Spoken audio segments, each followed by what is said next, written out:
Amigos míos, sean todos bienvenidos a un nuevo video en su canal de Leyendas Inmortales. El día de hoy vamos a estar haciendo un poco de memoria, recordando grandes caídos como son los samuráis, una raza que ya no sale si estás entrando a mitos y leyendas el día de hoy. En un momento existieron los samuráis como una raza principal, pero el día de hoy ya no existen. Ahora prácticamente son solamente entre caballeros, guerreros, ahí los hicieron todo un mix y dividieron la historia de los samuráis en realidad en diferentes razas. Pero vámonos con la edición de Bushido, la primera edición que hizo ya de lleno mitos y leyendas para los samuráis, y aquí llegaron cartas muy buenas que se siguieron utilizando con el pasar de los años, como fue Yubei, que se utilizó hasta el final, hasta que Bushido rotó. Yubei se siguió utilizando, un aliado impresionante para esa época, podía portar más de un arma, así que hacía muy buenas combinaciones, y además que entraba, robaba dos cartas, luego podías descartar una y podías cambiar además con algunas armas que por ahí podremos seguir viendo. Y Yasuo, otra carta que tenemos acá en su versión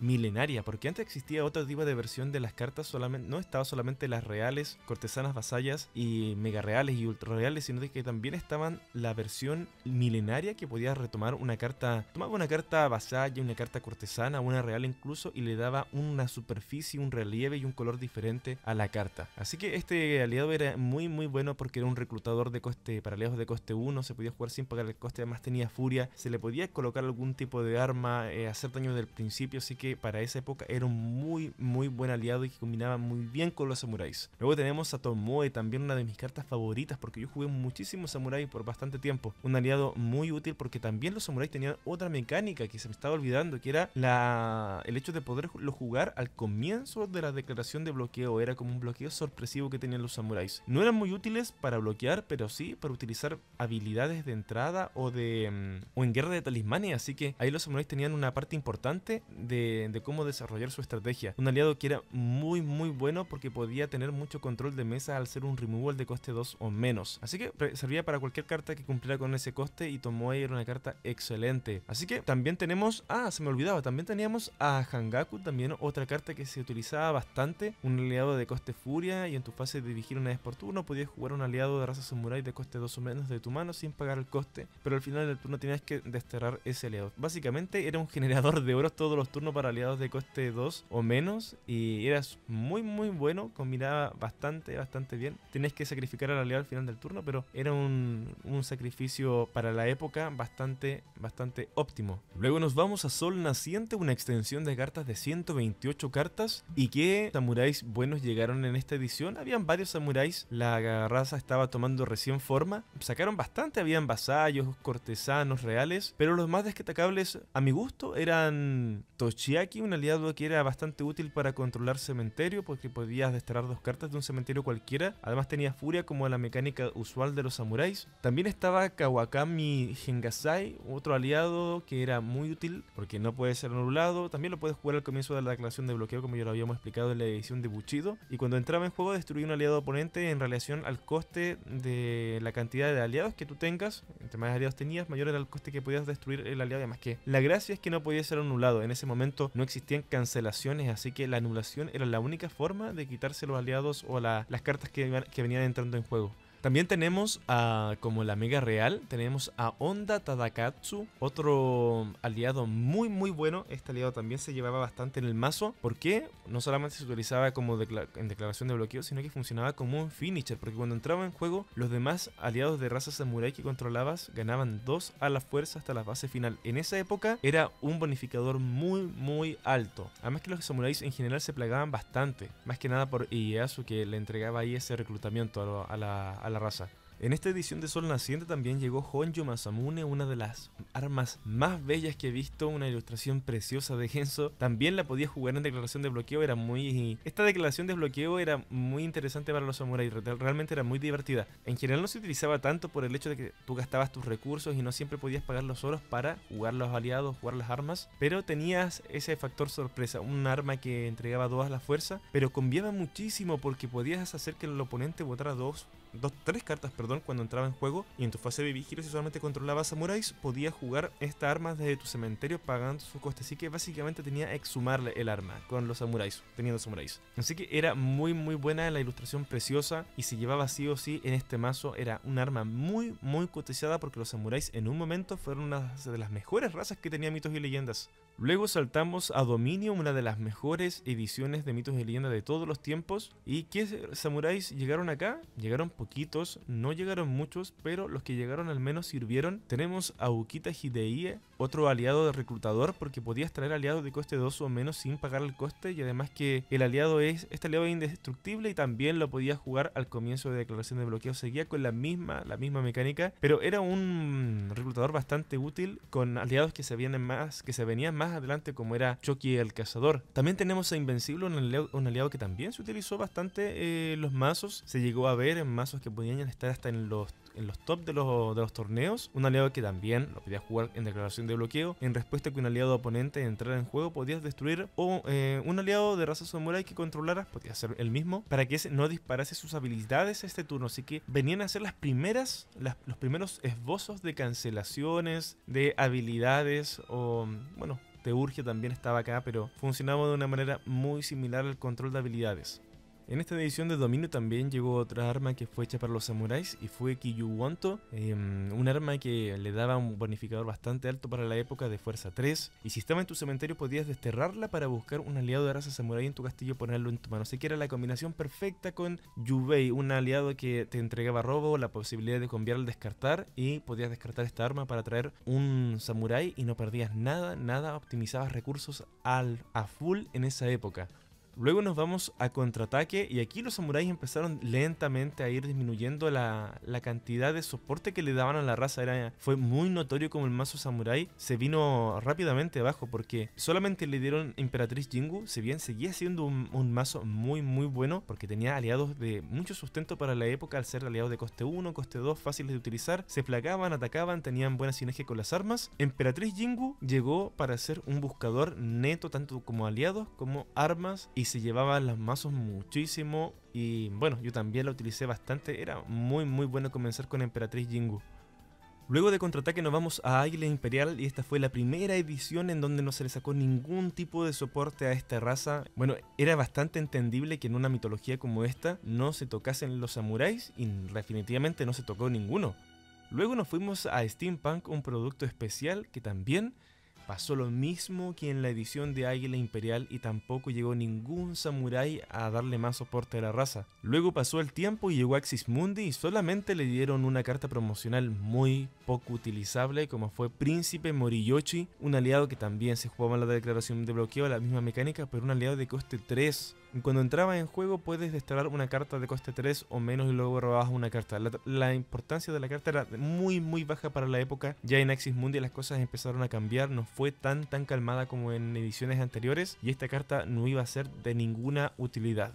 Luego de Axis Mundi llegó Hijos del Sol, una edición muy bonita. A mí me gusta, una de las más preciosas realmente. La definición de la caja de texto que utilizaron acá es increíblemente bella. Y bueno, llegaron dos cartas promocionales muy útiles, una más que otra. Primero tenemos a Hino Tomiko, una carta que se utilizó en su momento en mazos como eran un poquito combo, y en esa época estaba el formato Imperio, no existía el formato racial, así que se podían combinar los samuráis con otros aliados y entregaban mucho sustento a la raza. Si bien no tenían un impulso muy grande con el pasar de las ediciones, otros aliados que en ese tiempo se consideraban aliados Dream porque no tenían ningún tipo de restricción, cambiaban bastante o ayudaban a impulsar un poco más los samuráis de la falta de apoyo que tenía en su misma edición. En Hijos del Sol llegó Hino Tomiko, una carta que también lo mismo, declaraciones de bloqueo siempre, y podías entregar contadores de honor, que esta fue la primera vez que llegó a Mitos y Leyendas el hecho de colocar estos contadores. El contador de honor era un sustento increíble para esta raza porque lo prevenía muchísimo. Ayudaba a que los samuráis no pudiesen salir del juego por efectos de talismanes ni tótems, y era increíble lo que costaba sacarse los samuráis con estos contadores de honor. Además, Hino Tomiko combiaba con este mismo factor de quitar contadores y podía hacer que tu oponente botara tantas cartas como fuerza tuviese ese aliado al que tú le estabas quitando el contador. Y hablando de contadores, tenemos el mejor aliado por lejos que hacía abuso de los contadores de honor, como es Maestro de Go, un aliado de coste 1, fuerza 2. También lo puedes jugar en declaración de bloqueo, así que en Garras de Talismania ayudaba de una manera increíble. Cuando entraba en juego podías elegir hasta 2 aliados objetivos de raza samurai y colocabas un contador sobre cada uno de ellos. Podías quitar un contador una vez por turno, Si le quitabas ese contador de honor a un aliado que tú controlabas, podías subir otro aliado objetivo a la mano de su dueño, así que podías cambiar con tus propios aliados, de poderlos subir, volver a jugarlos, disparar sus habilidades nuevamente, o podías empezar a ralentizar el juego del oponente o quitártelos de la mesa simplemente y subiéndolos a la mano así como así. Así que Maestro de Go fue una de las cartas más rotas, yo creo, de los samuráis de esa época, porque ayudaba muchísimo a la raza. Lamentablemente en ese momento, cuando salieron en esta edición de Hijos del Sol, solamente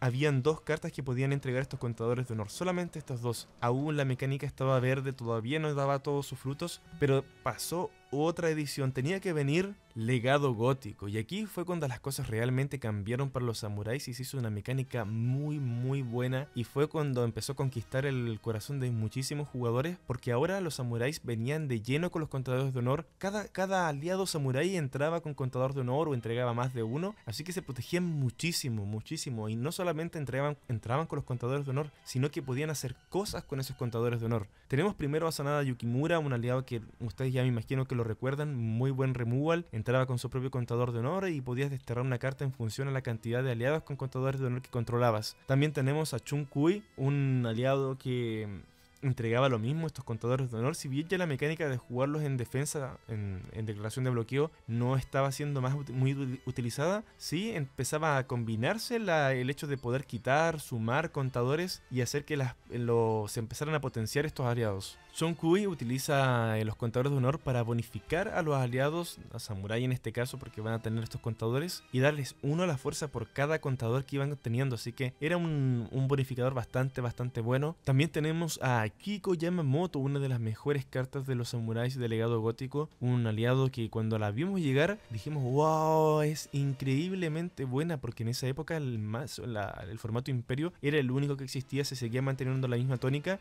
Y este era un aliado que no te restringía la raza, porque simplemente podías colocar un contador de un aliado luz, por ejemplo ella, o samurai, también ella, y robabas una carta, así que tenías un motor de robo constante en mesa que se protegía de talismanes y de tótems. Así que a Kiko Yamamoto era muy útil, no solamente para los samuráis, sino que también para toda la mecánica Dream. Y bueno, cambiaba muchísimo porque era un generador de contadores de honor para esta raza. También tenemos a Choki el Cazador, la mejor UR de los samuráis por lejos. No ha habido ninguna otra carta mejor que Choki el Cazador, un aliado que entra protegido con su propio contador de honor, pero no solamente eso, sino que era un buscador, reclutador de otro aliado de samurái. Solamente bastaba la raza. Lamentablemente nunca llegó un samurái bueno que fuera coste 4, pero muy roto, que ayudara muchísimo a Choki. Lamentablemente entraba siempre o algún Maestro de Go, alguna Kiko Yamamoto, algún Sanada Yukimura, pero al final era un aliado de coste 3 que traía a otro aliado de la mano, y una vez por turno, podías quitar un contador de honor de algún aliado que controlaras para cancelar una habilidad de objetivo. Fue la primera versión del mazo de invasión oscura de los ancestrales de Perún, cancelando habilidades. Llegó la primera vez, fue con Choki el Cazador, un aliado que podía cancelar habilidades, así que lo hacía muy peligroso. No solamente podías cancelar habilidades, sino que también podías robar o una carta o también barajar 2 cartas objetivo de tu cementerio. Así que era muy polivalente Choki el Cazador. Y no solamente el Legado Gótico trajo aliados en su propia edición, sino que también llegaron cartas promocionales como fueron los Warang. Un aliado muy bueno porque combiaba más también. Este sí que era un aliado combo. Entraba con un contador de honor y podías quitarle un contador de honor. Y podías desterrar un arma objetivo que tú controlaras. Y luego podías jugar esa arma sin pagar el coste. Así que blinkeabas armas básicamente. Las sacabas, las volvías a colocar en otro aliado. Y volvían a disparar sus habilidades cuando llegaban de vuelta del destierro hasta el campo de juego. Luego del legado gótico llegó Kemet, otra edición, esta vez era una edición de Egipto, y lamentablemente los samuráis volvieron a ser víctimas de la mitología y no pudieron ser potenciados. Solamente llegó un aliado promocional que nunca vio juego, básicamente por el coste, y la habilidad era prácticamente intrascendente. Y así fue como llegamos a Dharma, una edición que se quedó en el corazón de todos, no por ser la mejor, sino por ser la más mala de las ediciones. Lamentablemente Dharma no fue una mala edición, considero, pero sí fue una mala edición en comparación con el resto de las ediciones que salieron de ahí en adelante. Si la tónica de las habilidades se mantenía igual, Dharma podía haber sido una edición muy buena, pero decidieron aumentar las habilidades, hacerlas mucho más poderosas, y opacó muchísimo a esta edición de Dharma. Llegaron varios samuráis, lamentablemente no llegó ninguno que sirviera. Llegó un samurái promocional como fue Shimen Musashi, para nada se utilizó. También llegó la misma UR de los samuráis, se trató de utilizar en un inicio, pero la relación entre coste y la habilidad que tenía no servía de mucho. Además tenías que buscar las armas, las podías jugar sin pagar el coste, pero tenía que entrar en juego si habías pagado el coste de este aliado, que ahí es donde se hacía pesado el aliado, porque entraba en juego, jugaba las armas, pero no tenía tanta trascendencia. Si bien una vez por turno, cuando un arma que controlara saliera del juego podías ponerla en tu mano, no era mucho el impacto que tenía en la mesa. Hubiese sido excelente que se hubiese podido jugar sin pagarle el coste, si traer Choki y luego traer uno de estos, tener uno de estos en el mazo hubiese sido excelente. También sacaron dos mega reales para una misma razas, y como son los samuráis. Si bien aquí ya la edición hindú se acercaba mucho más al tema asiático, lamentablemente tampoco se utilizaron mucho estas cartas. Esta mega real de Barraya II era un aliado de coste 2, fuerza 3, tenía furia, y cuando hacía daño, si todos los aliados que controlas eran samurái, podía subir el aliado objetivo a la mano de su dueño durante el próximo turno. Ese aliado no se podía jugar, no se podía jugar con ningún aliado con ese nombre en realidad. Así que si bien funcionaba para controlar por un turno al oponente de no jugar ese aliado, después lo podía volver a jugar, así que también no vio mucho juego este aliado. Este sí vio un poquito más de juego, que fue Sari Singh Nalwa. Los nombres son muy complicados en estas ediciones. Un aliado de coste 2, fuerza 3 es errante. Esta se puede jugar si en la declaración de bloqueo. Cuando este aliado entraba en juego, si todos los aliados que controlan eran samurai, podía subir el aliado oponente objetivo a la mano de su dueño. La misma mecánica de la mega real anterior, pero los samuráis que controlas ganan 1 a la fuerza. Así que esa era la parte de la habilidad que impulsaba a esta carta a mantenerse en algunos mazos samuráis. Habían otras como Faxian, que es rescatable también, porque en este momento empezaron los monumentos, a construirse los primeros monumentos, y este aliado era un buen finisher para la raza samurai. Siempre se consideró así. Pasaba piolita entre las chayas, pero daba un bonificador de 3 a la fuerza a todos tus aliados cuando tenías un monumento construido, así que, y era un aliado de coste 2, así que tampoco era tan alto el coste del aliado o los recursos que tenías que gastar en jugarlo. Luego de Dharma, lamentablemente la raza dejó de potenciarse, no llegaron más samuráis. Calavera tampoco trajo más samuráis. Kilimanjaro menos. Arsenal tampoco. Tinta Inmortal simplemente ya se dejó morir la raza. Y lo que en algún momento quedó como que quizás podía ser por ahí, se dijo que puede ser cierto, ¿por qué no? Mitos y Leyendas un día fue tajante y dijo que ya la raza samurái junto con la Oni iban a morir y no se iba a retomar esta raza por efectos de potenciar el resto del juego, y así a la vez la mitología hacía difícil que los samuráis pudiesen mantenerse siempre con algún tipo de renovación de cartas o traer más tipos de habilidades o en fin, más mecánicas a esta bonita raza de cartas que realmente se quedó en el corazón de muchísimos jugadores, se quedó en el mío, se quedó en el tuyo, quizás sea verdad, por algo estás viendo este video. Y bueno, así fue como la historia de los samuráis nacieron y murieron en Mitos y Leyendas. Esperemos algún día puedan sacar algún producto for fun, no estoy seguro, o retomar esta raza samurái con las mismas ilustraciones, también puede ser una buena opción, pero es difícil que las cartas que tenías hace años atrás sean las mismas, así que sí o sí van a cambiar. Yo aún conservo las mías y las tengo por ahí guardaditas, que esperando que algún día se puedan jugar en un for fun, quizás pueda ser entretenido. Si te gustó el video, no olvides suscribirte al canal, siempre estamos subiendo nuevas historias, ya sea con mitología,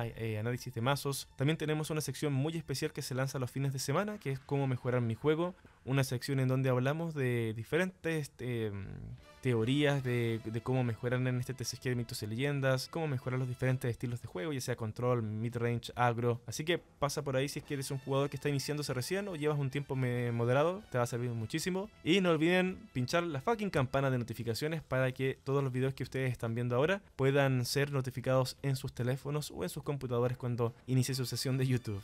Si os les falta alguna cartita por ahí para completar sus mazos, no olviden pasar por la página de Instagram de Cartas Mil Serena. Ayer hicimos un unboxing increíble, si no lo han visto los invito a que lo vean. Y al final podrán completar todos sus mazos con estos chicos que hacen envíos a regiones, mandan por ahí regalitos, así que no se olviden de pasar por su página. Por mi parte esto ya ha sido todo y nos vemos en otra ocasión con más leyendas inmortales.